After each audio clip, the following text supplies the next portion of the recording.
the fall of 1978, Kim Fofonove was finishing his criminology degree at Simon Fraser University in Burnaby, BC. He had recently been accepted into the RCMP, and to stay in shape, he joined a rugby club in Vancouver. It was October 7, 1978, and 21-year-old Kim was found severely beaten in Trail, BC. His homicide has never been solved. Kim was from Vancouver and was in Trail, BC with the rugby team members over the Thanksgiving Day weekend in October 1978 to participate in a multi-day tournament. His team was successful in winning both of their games on Saturday. The Douglas College team were out celebrating their victory with a few drinks at a local pub. Kim drank a few and then played a couple of games of pool before calling it a night around 11 p.m. Not long afterward, he was found mere steps from the front door of the pub with multiple injuries, including catastrophic ones to his skull. He was eventually transferred to the Vancouver General Hospital, where he died on October 10,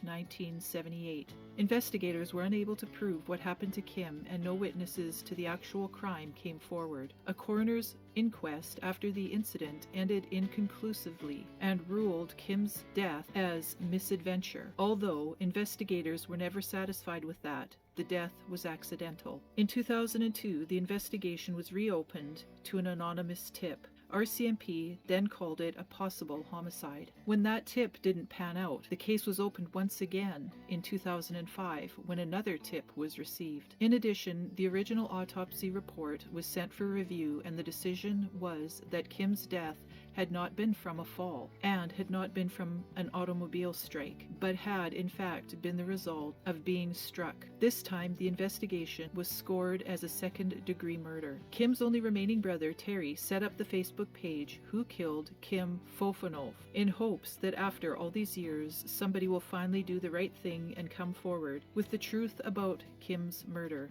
The RCMP investigation, although a cold case, is open and continues.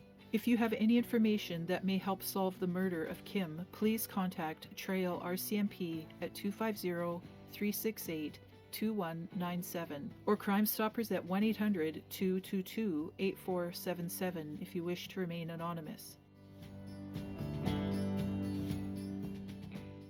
The family of a man killed in mysterious circumstances nearly 36 years ago is trying to revive his cold case.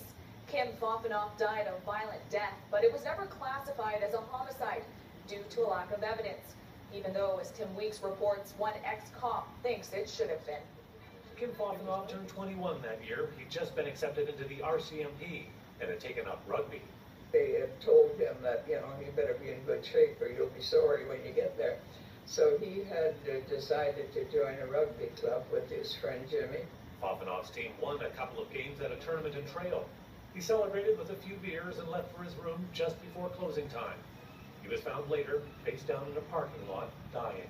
We got there, out there was the turning point in my life. Tim, see Kim, two black eyes, both had both swollen. The family was left struggling, wondering how it could have happened. Police investigated, but the results were inconclusive, and it was ruled a death by misadventure. But others say, based on the catastrophic injuries and the mysterious circumstances, it should have been ruled a homicide. Former Port Moody Police Chief Brad Parker was a friend of Kim Fofonove. When he retired, he went looking for answers to questions that had always troubled him. It just didn't add up to us, and being a trained investigator, there were a number of things that I felt needed to be answered for the family and for the friends of Kim. He's already conducted interviews in Trail and is waiting for the RCMP to comply with an access to information request for the original file. But he says it's pretty clear Kim Fofonove was brutally attacked. When the family agreed to donate some of his organs, they weren't able to because of the damage that his torso had taken from an assault. Now the family is asking anyone who has information or someone hoping to clear their conscience to come forward. It would be nice to know what happened. It wouldn't bring Kim back, but it's at night sometime you wonder. Anyone with information is asked to call police or go to the Facebook page Who Killed Kim Fofonove. Tim Weeks, CBC News, Surrey.